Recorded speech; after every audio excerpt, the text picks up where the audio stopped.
¿Cómo les va? Buenas tardes.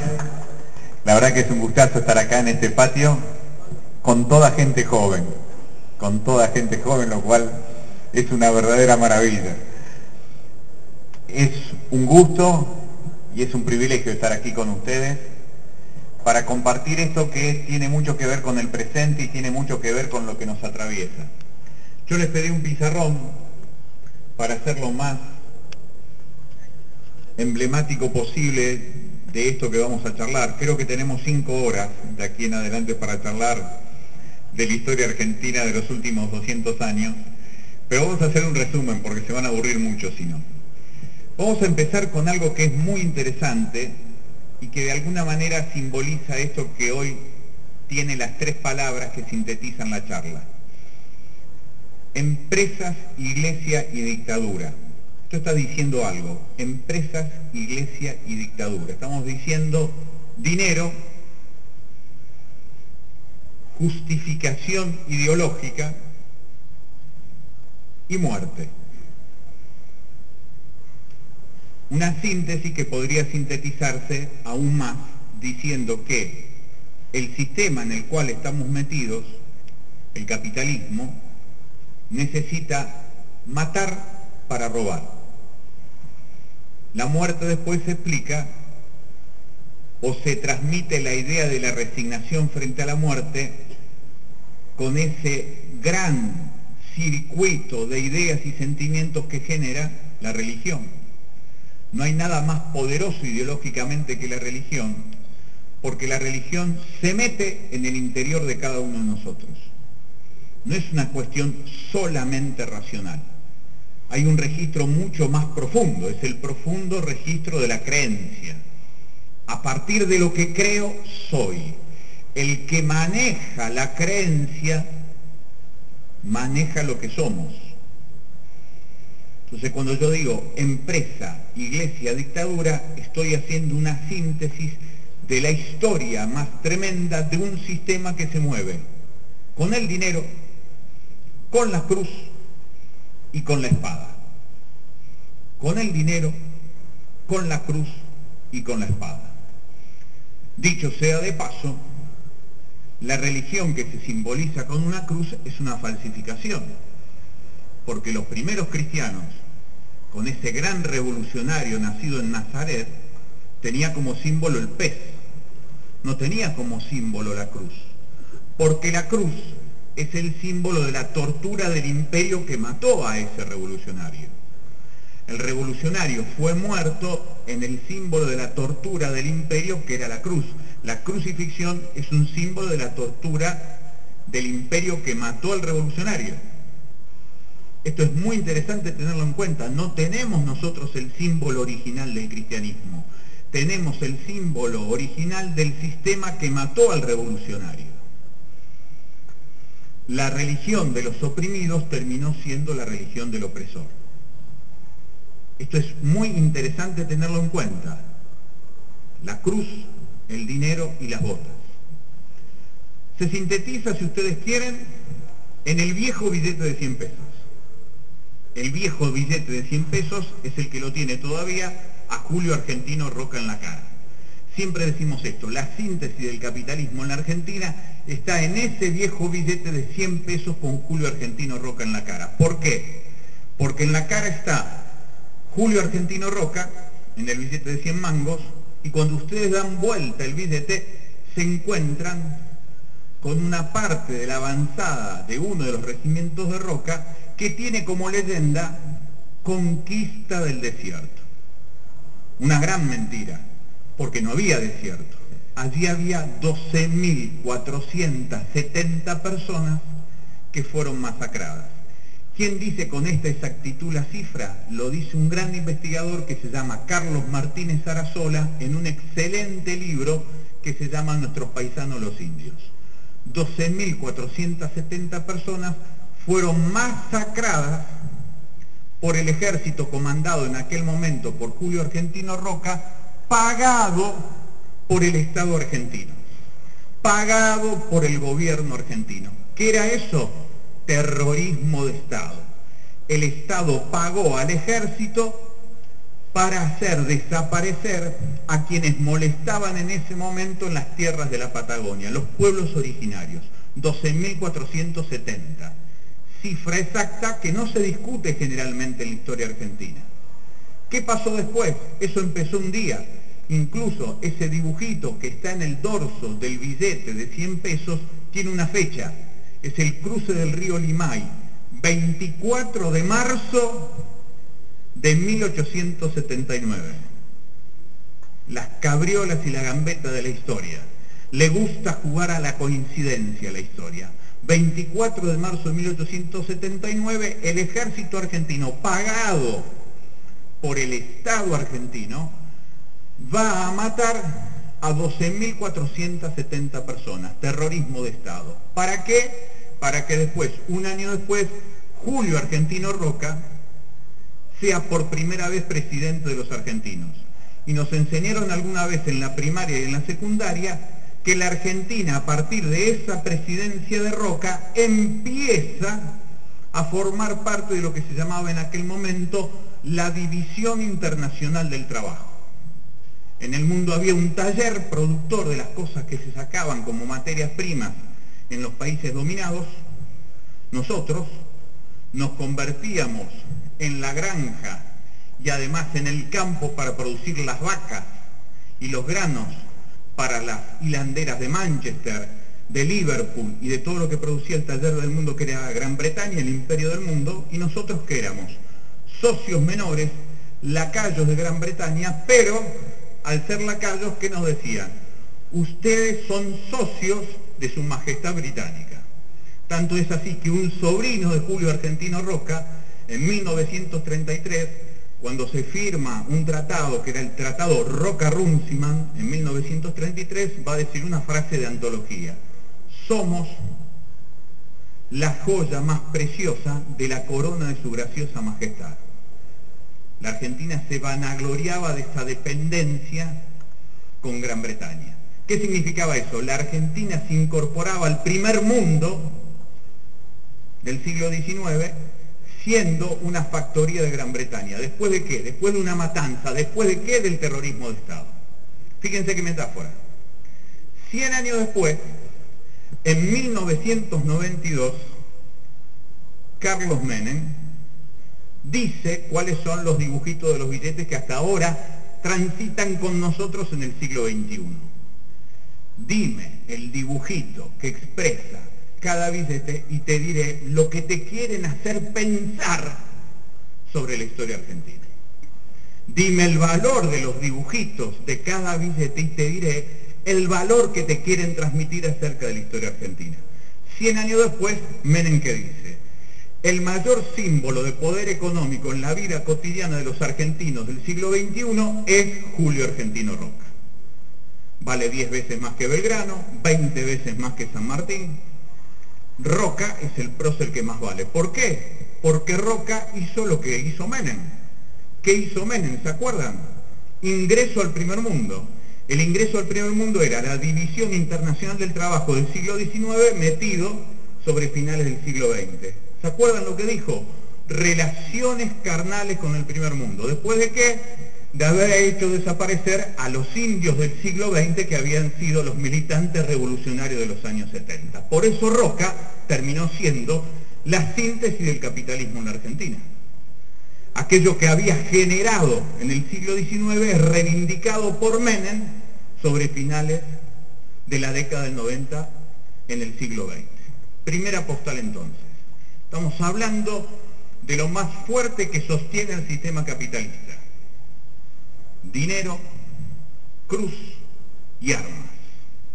Dinero, cruz y armas. Manejado a veces por los gobiernos, a veces por los estados, que a veces no son la misma cosa. Primera postal entonces, Julio Argentino Roca. Segunda postal. En la historia argentina, tal vez los últimos 38 años de vida se expliquen con una metáfora bíblica. Esto es a pedido de Bergoglio que digo estas cosas. Esto se explica, como siempre decimos, por la metáfora que está incluido en el último libro del Nuevo Testamento, en el Apocalipsis, atribuido al apóstol San Juan. En realidad hay 4 redactores, pero está atribuido al apóstol San Juan, el Apocalipsis, en donde dicen que el número de la bestia es el 666. Habrán visto muchas películas, en mi tiempo había una que se llamaba Demián, la profecía, que fue remixada en estos tiempos. 666 es el número de la bestia apocalíptica. Nosotros siempre hacemos una síntesis en esto, para que tengamos en claro que detrás de este número quizás esté el misterio de la Argentina de los últimos 40 años. 6 de cada 10 de nuestros 30.000 compañeros desaparecidos tenían entre 15 y 35 años. Primer número 6. 6 de cada 10 de nuestros 30.000 compañeros desaparecidos tenían entre 15 y 25 años. Segundo número 6. 6 de cada 10 de los actuales 2 millones de desocupados que tiene hoy la Argentina, 6 de cada 10 de los actuales 200.000 desocupados que tiene la provincia de Santa Fe, hoy, 2013, tienen entre 15 y 25 años. Segundo número 6, con un salto en la historia, de 1976 al 2013. Tercer número 6. 6 de cada 10 detenidos en las cárceles de las principales provincias argentinas, Buenos Aires, Santa Fe, Entre Ríos, Córdoba, Tucumán y Mendoza, tienen hoy entre 15 y 25 años. 3 números 6 y una sola característica. Una característica que se repite, que las iguala el segmento etario. Desaparecidos, desocupados y acusados de delincuentes. 3 palabras que empiezan con la letra D.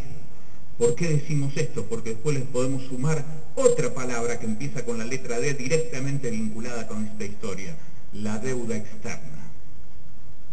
Lo cierto es que aquí viene la pregunta, ¿creen ustedes que esto es una coincidencia de un periodista de izquierda que le viene a contar a ustedes manipulando los datos, que detrás de la lógica de quienes desaparecen a los pibes, de quienes los desocupan a los pibes, de los que convierten en delincuentes a los pibes, tengan todo el mismo segmento etario, sean todos los que tengan entre 15 y 25 años? ¿Creen ustedes que es una coincidencia? Nosotros creemos que no es una coincidencia. Nosotros creemos y expresamos esta creencia con una pregunta, que en realidad, ¿no será que siempre el sistema, el capitalismo, se manifiesta en contra de aquellos que por voluntad de cambio y cultural tienen la necesidad de producir cambios y por eso los castiga? Los desaparece, los desocupa, los droga y los convierte en delincuentes para hacinarlos en cárceles, o los hace vender droga en los barrios a cargo del principal centro distribuidor de drogas que hoy tiene la provincia de Santa Fe, que es la Policía Provincial, para después matarlos y hacer creer que con esas estadísticas hacen notar a cierta parte de la población que hacen algo. ¿Creen ustedes que es coincidencia? Nosotros creemos que no. Nosotros creemos que el 666 explica la lógica íntima del sistema capitalista en la Argentina de los últimos 40 años y que afecta directamente a ustedes. Sistema capitalista que, insisto, está en la síntesis de las 3 palabras que ustedes hoy colaron en el título de esta charla. Empresas, iglesia y dictadura. Para nosotros, el dinero, la cruz y las armas. El dinero, la cruz y las armas. Cuando vimos este maridaje de una forma tremenda, por no ir muy lejos en la historia, dijimos lo de Julio Argentino Roca, pero voy a poner una que es muy especial para esto que hablamos hoy. 1919, para nosotros es un año emblemático. En el año 1919, en enero de 1919, primer gobierno popular, Hipólito Yrigoyen es el presidente de la nación, se producen las huelgas obreras de los talleres Bacena en Buenos Aires. Son primeros violentamente. En esa represión aparece por primera vez un grupo de civiles bancado por la Iglesia. Ese grupo de civiles bancado por la Iglesia se llama Liga Patriótica Argentina. Esa Liga Patriótica Argentina tenía contactos con el ejército, tenía contacto con la policía de Buenos Aires y estaba bancado y financiado por los gobiernos. de Buenos Aires y del país, a quienes atacaban a los anarquistas, a los socialistas, a todos aquellos que decían 8 horas para trabajar, 8 horas para descansar y hacer el amor, 8 horas para estudiar. Eso era, por supuesto, una gran afrenta al sistema. La Liga Patriótica tenía como presidente a un tipo que se llamó Manuel Carles, pero acá lo importante no es el presidente, el segundo de la Liga Patriótica. El segundo de la Liga Patriótica se llamaba Mario D'Andrea. Mario D'Andrea era obispo de Buenos Aires y fue el fundador del Círculo Católico de Obreros. Y era el hombre que le daba la justificación ideológica a salir a secuestrar y matar a todos aquellos que primero lo acusaban de ser extranjeros, porque al tener ideas en contra del capitalismo, lo primero que le dicen, vos por ser extranjero tenés ideas en contra de lo que significa la nación. Y la nación para las clases dominantes en la Argentina no era el peón gaucho, no era el Martín Fierro del exilio, era el Santos Vega, el de Ricardo Guiraldes, era ese estanciero con todas esas monedas de cinturones, ese era el estanciero, no era el peón. Martín Fierro era un exiliado, no servía, era el Santos Vega, el patrón, el dueño de la estancia. Entonces, al ser extranjero no entendía que la patria tenía que ver con el patrón. Patria, padre, patrón. Con eso que después también se va a dar en otras cuestiones. En 1919, entonces, Liga Patriótica, grupo parapolicial bancado por el Estado argentino, que va a perseguir a aquellos que van a atentar contra la seguridad del sistema capitalista. Un obispo a la cabeza, el vicepresidente, Monseñor D'Andrea. Nunca se habla de Monseñor D'Andrea, se habla de Manuel Carles, pero no se habla de Monseñor D'Andrea, fundador del Círculo Católico de Obreros. Si van a la calle Entre Ríos, entre 3 de febrero y Mendoza, van a ver que goza de muy buena salud el Círculo Católico de Obreros. Es una de las grandes usinas ideológicas que con la famosa doctrina social de la Iglesia quiere sacarle al trabajador, al estudiante, la idea de la transformación, la revolución, la igualdad, esa idea que si ustedes ganan 30, el patrón gana 70, eso es justicia plena para el Círculo Católico de Obreros. Para nosotros eso se llama explotación, porque esa diferencia es plusvalía y la riqueza viene del laburo y el laburo lo ponen ustedes. Por lo tanto, lo que nosotros necesitamos es igualdad, no explotación. Si no, la felicidad termina siendo la propiedad privada de unos pocos y no el derecho de todos. Entonces, frente a eso se lanzan dos grandes represiones. Talleres Bacena, se va a llamar la Semana Trágica, enero de 1919. La Forestal, norte profundo de la provincia de Santa Fe. Y la Patagonia, las huelgas de Santa Cruz, reprimidos por primera vez en 1919 y luego en 1921, al igual que la Forestal. En las tres que vemos, grupos provinciales bancados también con el ejército para reprimir a los trabajadores, que vemos torturas y que vemos de parte de la Iglesia la justificación a este tipo de cosas, porque ir en contra de la propiedad privada es ir en contra del orden natural que Dios ha impuesto en la tierra. Este es un año clave para entender. Se reprimió a los obreros de la Patagonia, va un general, un teniente coronel en realidad del ejército argentino, Varela, que va a eliminar a los obreros de la Patagonia. Recuérdenlo esto de Varela, recuerden esto de la Patagonia. Comienzan los golpes militares, 1930, cuando derrocan al segundo gobierno de Irigoyen, que se le había ocurrido en el segundo gobierno de Irigoyen dar vitalidad estratégica nada menos que a la creación de yacimientos petrolíferos fiscales, que el petróleo de los argentinos funcionaria como elemento de desarrollo para todos los argentinos, una blasfemia para el capitalismo.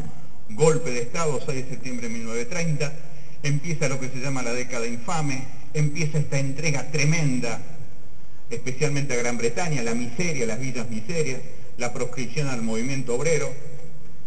Y en 1955, después de lo que fue la irrupción del peronismo, en eso que Raúl Scalabrini Ortiz definiera como el subsuelo de la patria sublevado, con todo lo que genera el peronismo en reivindicaciones sociales, viene el golpe del 55, que viene primero con el bombardeo a Plaza de Mayo, con aviones de la Armada Argentina alimentados por el combustible inglés de las Malvinas. Eso fue 16 de junio del 55, Después, el 16 de septiembre del 55, viene el golpe contra el peronismo y allí comienza a instrumentarse desde el Estado Nacional la tortura y la persecución a los militantes obreros. Peronistas, radicales irigoyenistas, socialistas, anarquistas, comunistas, trotskistas, todos van a ser torturados. Y eso es muy interesante. ¿Quién banca esto? Y allí aparece un dato muy interesante.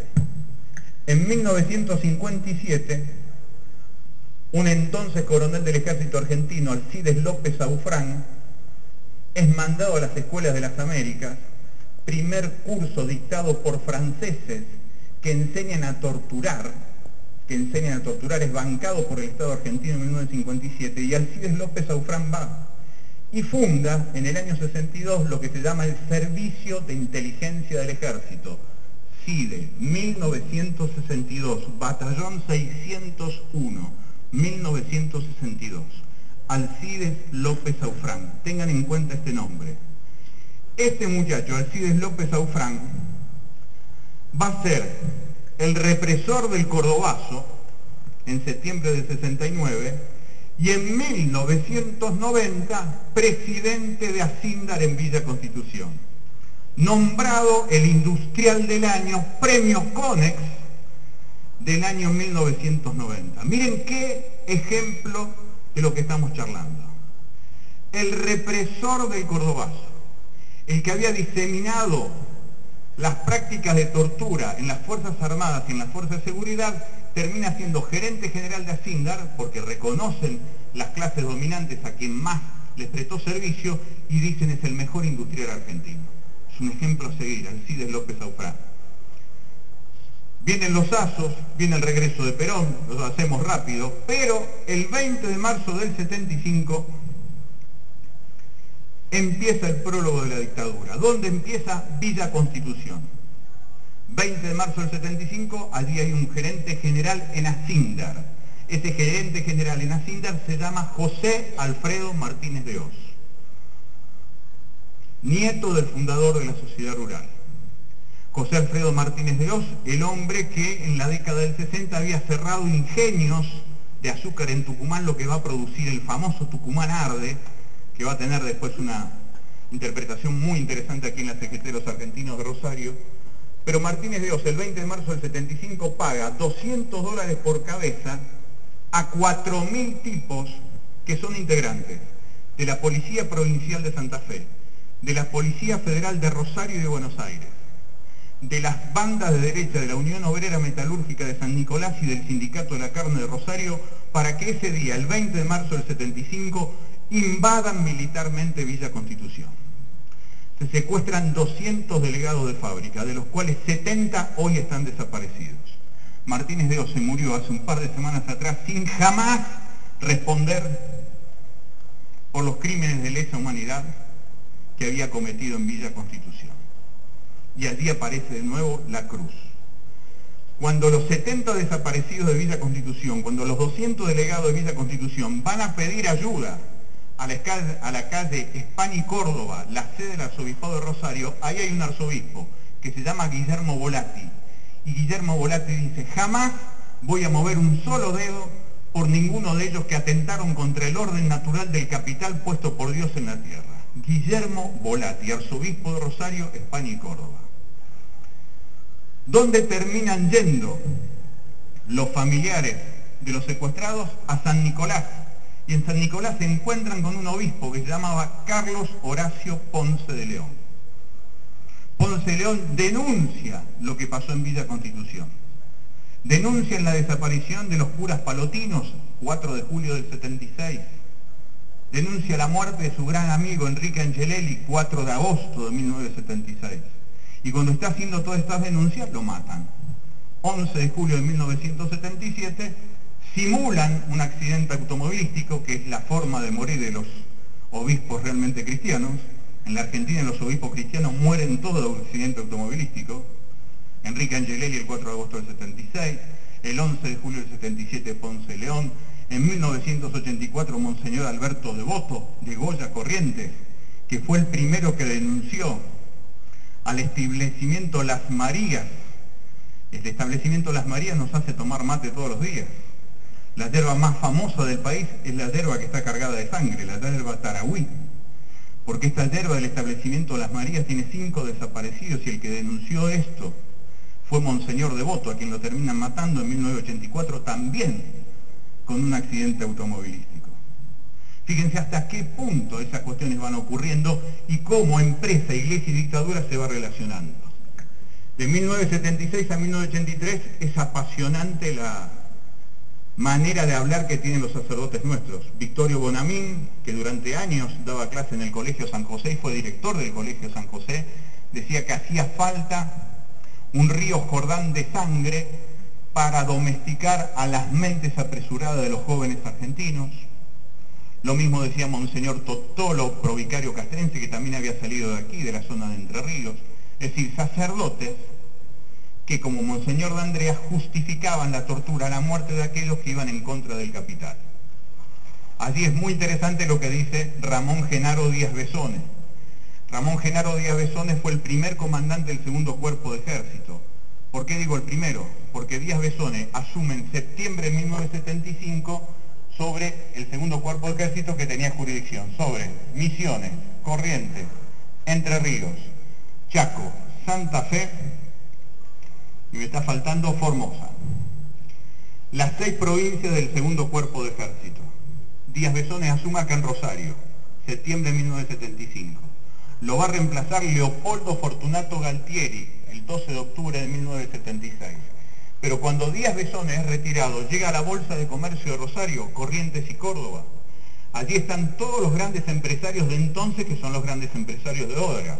Estaba el señor Sensabela, de la Asociación de Industriales Metalúrgicos, un tipo que tiene una fábrica muy conocida aquí en Pérez, que hace poquito fue vendida a los brasileños. Está allí Elías Soso, titular durante muchos años de la Asociación Empresaria.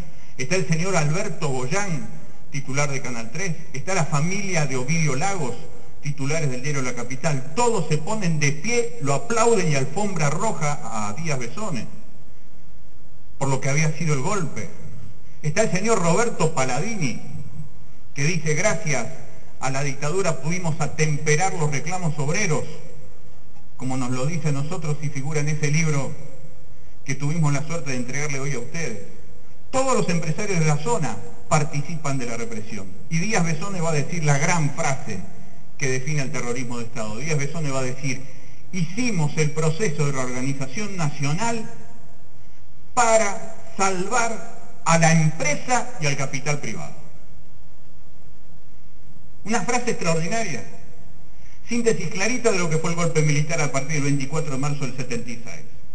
Los militares sanmartinianos, los militares herederos de Belgrano, no hicieron el golpe militar para defender al ser nacional, a esa bandera extraordinaria de la hermandad latinoamericana. Lo hicieron para salvar la guita de los grandes empresarios que la hacen explotando a los trabajadores. Hicimos el golpe para salvar al capital y a la gran empresa. Y allí, por supuesto, la bendición de Monseñor Guillermo Volatti. Empresas, dictaduras, todo lo que tiene que ver con la iglesia vinculado. 30 años después, este año cumplimos 30 años de democracia ininterrumpida en la Argentina, por primera vez en la historia argentina de 200 años de este sueño colectivo inconcluso, aquello parido el 25 de mayo de 1810, aquello que dice que vamos a vivir con gloria el día que en el trono de la vida cotidiana esté la noble igualdad. Estamos a 200 años de eso y por primera vez tenemos 30 años de democracia consecutiva. 30 años después, la gran pregunta es: ¿qué hacemos nosotros? ¿Qué hacemos nosotros? ¿Vamos a hacer simplemente lo que nos pidan los patrones? ¿Vamos a pedir permiso para vivir? ¿Le vamos a decir a nuestras hijas y a nuestros hijos: pídanle permiso a los patrones que en una de esas los dejan ser felices? ¿Qué vamos a hacer nosotros? Las empresas, gran parte de la iglesia y gran parte de las armas siempre apuntaron una idea: hacer de nosotros tipos que pidan permiso para vivir. 30 años después nosotros podemos decir desde un lugar tan emblemático como este, que nosotros queremos vivir, que nosotros queremos hacer realidad nuestros sueños, que a nosotros nos pertenece también la necesidad de ser felices y pelear por lo que creemos. Por eso estamos acá, para socializar esta información y para decir que la historia continúa en cada uno de nosotros, que en nosotros está la posibilidad de que el futuro sea distinto y que podamos gambetear a este permanente reciclado que hacen los que manejan el dinero, los que manejan el alma de gran cantidad de gente y los que manejan las armas para tratar de meterle miedo a mucha gente. Muchísimas gracias y disculpen la lata.